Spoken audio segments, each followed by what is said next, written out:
আম, আমি জানি না এই যে একটা স্টার্ক কন্ট্রাস্ট এটা আপনাদের চোখে পড়ছে কিনা বা আপনাদের দৃষ্টি আকর্ষিত হয়েছে কিনা এটার প্রতি। যদি না হয়ে থাকে তাহলে এখন তো আমি আলোচনা করতে যাচ্ছি। সেটা হচ্ছে যে ইফতেখার রাফসান রাফসান দা ছোট ভাই ফুড ব্লগার, সে কোনো অন্যায় অপরাধ না করে তার বাবার বিরুদ্ধে একটা অভিযোগ আসছে এবং যে অভিযোগটা হয়তো বা সত্য, জাস্ট এইটার ভিত্তিতে তাকে নিয়ে রিপোর্টিং এর পর রিপোর্টিং, পুরা মিডিয়া একটা মানে অবস্থা, এবং শেষ পর্যন্ত তার বিরুদ্ধে গ্রেফতারি করলো না। অথচ তার কিছুদিন আগে তার যে হাজার গুণ ভয়াবহ অপরাধ, ক্রিমিনাল অফেন্স করে ইয়াহিয়া আমিনের বিরুদ্ধে একটা রিপোর্টিং হইল না, একটা গ্রেফতারি পরোয়ানা হইল না, একটা তদন্ত হইল না লাইভ স্প্রিং এর ব্যাপারে, ইয়াহিয়া, কুশল, সুষমা এদের ব্যাপারে। নাথিং, একদম নাথিং, লিটারালি নাথিং, রাইট? আপনারা তো সবাই দেখছেন, রাইট? কোনো একটা ট্রু শব্দ না, কোনো একটা মিডিয়া একটা মাইক ধরে ঠেসে জিজ্ঞেসও করে নাই যে কি ঘটনাটা কি। এটা কেন? নাও, যখন ইয়াহিয়া এবং কুশলের প্রতারক চক্র এদের ব্যাপারে যখন আমি কথা বলতেছিলাম, তখন তো এরা কেউ কোনো রিচ আউট করে না এবং সেটা নিয়ে আমি প্রচুর খেদ প্রকাশ করছি, প্রচুর কালমন্দ করছি। তারপর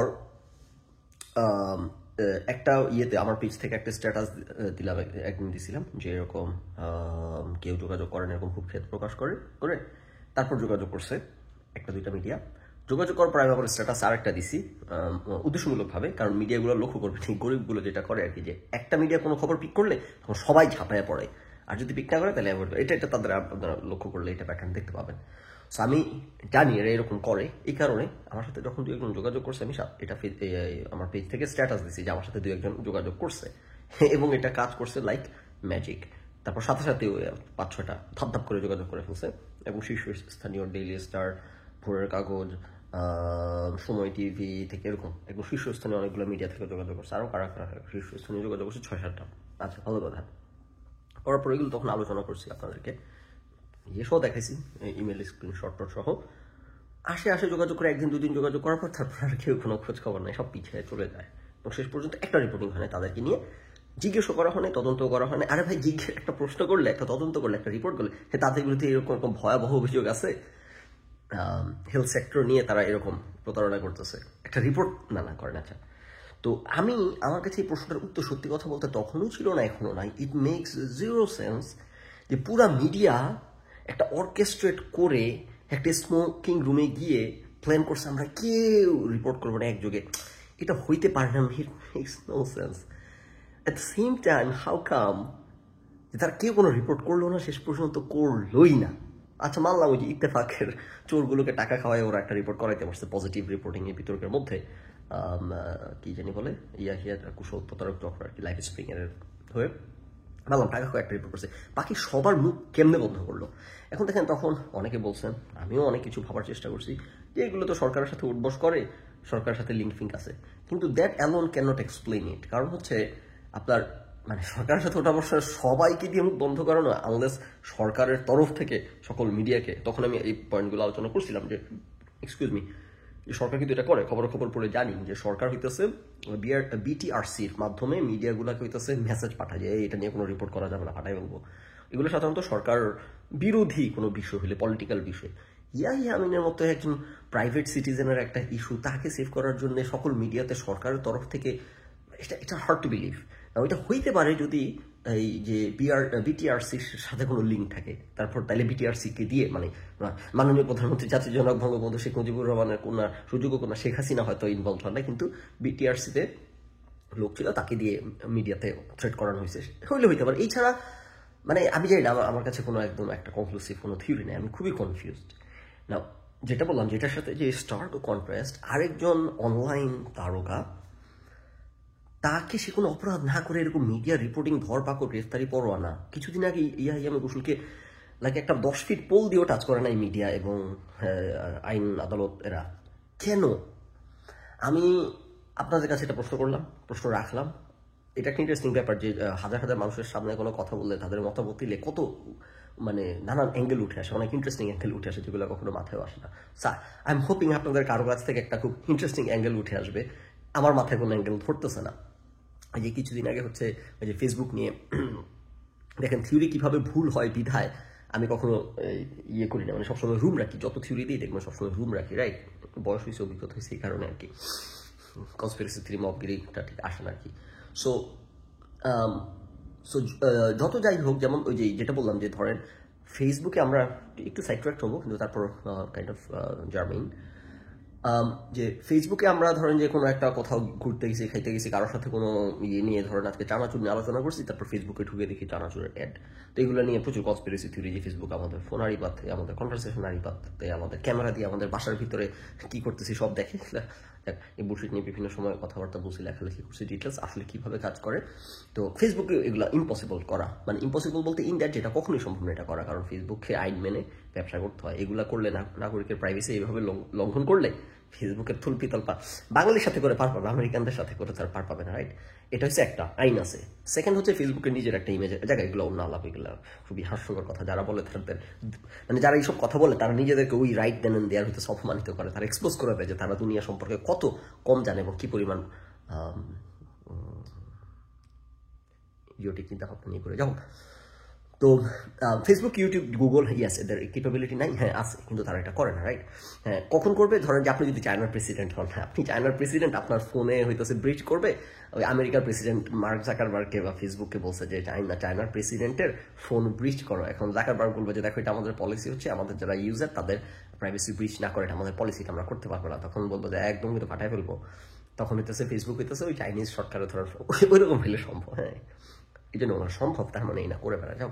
এগুলো ফালতু কথা বাদ দিয়ে আমরা যেটা আলোচনা, সেটা হচ্ছে তাহলে কীভাবে এটা হয়। এটা আমি অনেকদিন বোঝার চেষ্টা করতেছিলাম। আমার কাছে কোনো যে ইহাইয়ার কেসের মতো কোনো মাথাতেই খেলতেছে না যে কেমনে এই থিওরি সেই থিওরি দাঁড় করায়, কোনোভাবে আমি ব্যাখ্যা দাঁড় করাতে পারতেছি না। এক্সেপ্ট আই নো যে এরকম এটা কোনো কনস্পিরেসি থিওরি না, এবং আই নো যে ফেসবুক আমাদের ফোন আড়ি পাতে না, আমার ক্যামেরা আমাদের প্রাইভেসি এইভাবে ব্রিচ করতেছে না র্যান্ডমলি। তো তখন কমেন্ট সেকশনে একজন একটা আর্টিকেল শেয়ার করলেন, সেই আর্টিকেলটা পড়ে my mind was blown away. It made all the sense in the world. আমি এতদিন ধরে যে প্রশ্নের উত্তর খুঁজতেছি, সেই প্রশ্নের উত্তর রাইট দেন এন্ড দেয়ার পেয়ে গেলাম। সেখানে আর্টিকেলটাতে যেটা ব্যাখ্যা করলো এক্স্যাক্টলি এই কথাগুলো বলে যে আপনি হয়তো আপনার ফ্রেন্ডের সাথে একটা বিয়ের পার্টিতে গিয়ে গল্প করতেছেন, কোনো একটা রেস্টুরেন্টে আপনি খাইতে গেছেন, এসে দেখেন নিউজ ফিডে সেই রেস্টুরেন্টের অ্যাড। সেই তাহলে কি ফেসবুক আপনাদের আড়ি পাতলো আপনাদের কনভারসেশন? ঠিক এক্স্যাক্টলি এইভাবে করে ওই আর্টিকেলটা শুরু। তারপর ব্যাখ্যা করলো কি হয় ঘটনাটা, সেটা বললো যে আপনি যে ওই রেস্টুরেন্টে, মনে করেন আপনার ফ্রেন্ড আপনার সাথে বলতেছিল, রাইট, সে অমুক রেস্টুরেন্টে খাইতে গেছে। নাও আপনার ফ্রেন্ড যে ওই রেস্টুরেন্টে খাইতে গেছে এটা ফেসবুক জানে, যেহেতু আপনার ফ্রেন্ড চেক ইন করছে। বাই দ্য ওয়ে, একটু এটা ইম্পর্টেন্ট একটা ইন্টারেস্টিং পয়েন্টের জন্য আলাপ করে ফেলি। তা আপনার ফ্রেন্ড যে রেস্টুরেন্টে খাইতে গেছে, সে ওই রেস্টুরেন্টে যাওয়ার পর চেক ইন করছে। সো ফেসবুকের কাছেই তথ্যটা আছে। আচ্ছা, আজকে যে আপনারা দুইজন এক জায়গায় দেখা করছেন, সেটা আবার ফেসবুক জানে কিভাবে? কারণ আপনারা দুইজনের লোকেশন একই জায়গাতে। তো সেগুলোতে আপনি তো অ্যাড কি জানি বলে ফেসবুকের কাছে লোকেশন শেয়ার করছেন, আপনি অন করে রাখছেন কিন্তু আপনার, হ্যাঁ, লোকেশন ট্র্যাক করা, অথবা চেক ইন করছেন। ফেসবুক যেন আপনার দুজন এক জায়গায়, ফেসবুক যেন ওই ভদ্রলোক 2 দিন আগে ওই রেস্টুরেন্টে গেছে। ফেসবুক ধরে নিছে যে আপনাদের আজকে আলাপের মধ্যে ওই লোক যেই সব জায়গাতে গেছে এই কত কয়েকদিনে, সেরকম কোনো একটা আলোচনায় উঠে আসবে। ওই ধারণা থেকে ফেসবুক আপনাকে ওই অ্যাডগুলা দেখানো শুরু করছে।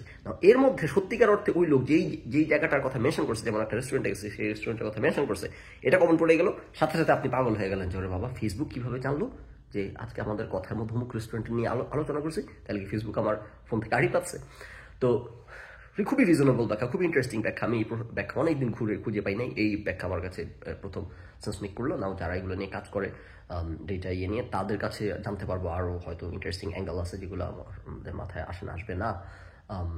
এগুলো কোনো রকেট সাইন্স না, এগুলো খুবই সিম্পল ট্রিক ট্যাকটিক্স। এগুলো না জানলে এরকম জাদু মনে হয়, জানার পর বুঝবেন যে ও আচ্ছা, এত সিম্পলভাবে করা হয়। আচ্ছা, যাই হোক, যে কারণে কথাটা বললাম, এই পয়েন্টটাও আলোচনা করতে চাইলাম। ফেসবুক এরা কীভাবে কী করে, এটা একটা important point. At the same time এই বিষয়টা আলোচনা করার জন্য যে অডিয়েন্সের জায়গা থেকে অনেক সময় অনেক ইন্টারেস্টিং তথ্য অ্যাঙ্গেল উঠে আসে। অ্যাট দ্য সেম টাইম এটা আলোচনা করার জন্য যে ফেসবুকের ব্যাপারটা যেরকম আমার মাথায় কোনোভাবেই খেলতেছিল না, ফেসবুক কীভাবে এই কাজটা করে, তারপর একটা রিজনেবল ব্যাখ্যা পাইলাম। একইভাবে এই যে কুশল সুষমা এবং কি জানি বল লাইফ স্ট্রিম প্রতারক চক্রকে নিয়ে যে কোনো একটা রিপোর্টিং না, কোনো একটা ইনভেস্টিগেশন, কিচ্ছু হলো না, জিরো নীল। এটা কেন? আমার মাথায় কোনো থিওরি কাজ করতেছে না। আপনাদের কাছে কোনো থিওরি থাকলে শেয়ার করেন, ফেসবুকের ওইটার মতো আমাকে এনলাইটেন করেন। আচ্ছা, নাও হ্যাভিং সেড অল দ্যাট, আমার কাছে একটা থিওরি আছে, কিন্তু এটা আমারও বিশ্বাস করতে কষ্ট হচ্ছে।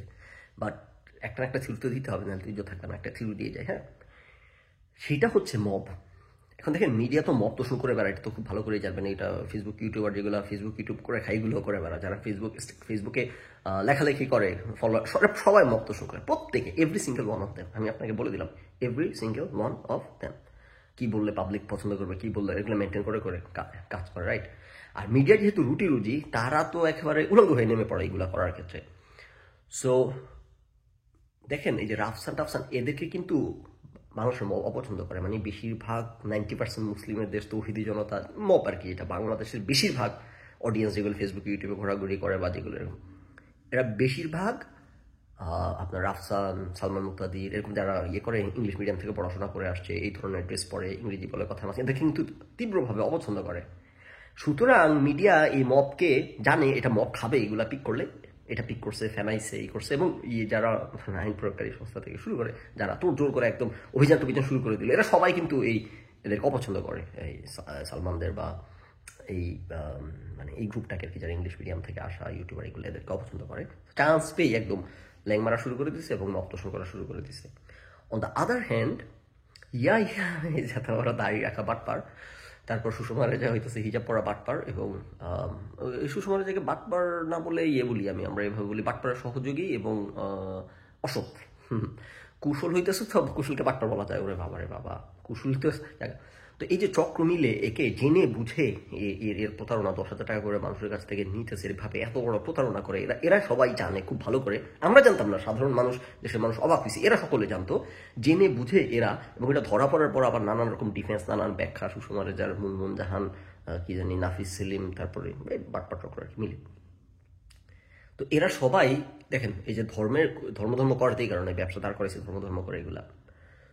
তো একটা মানুষের সেন্টিমেন্টালিতে কাজ করে, আপনারা দেখছেন। সো আমার সন্দেহ মিডিয়া এই কারণে এদেরকে এইভাবে করে পাস দিছে, যে এটা হইতেছে যে ওই যে দাড়ির টুপি হিজাব হলা 90% মুসলিমদের ধর্মানুভূতিতে আঘাত, এটা হয়তো পাবলিক পছন্দ না করতে পারে, বেশিরভাগ পাবলিক এই জন্য ছেড়ে দিছে।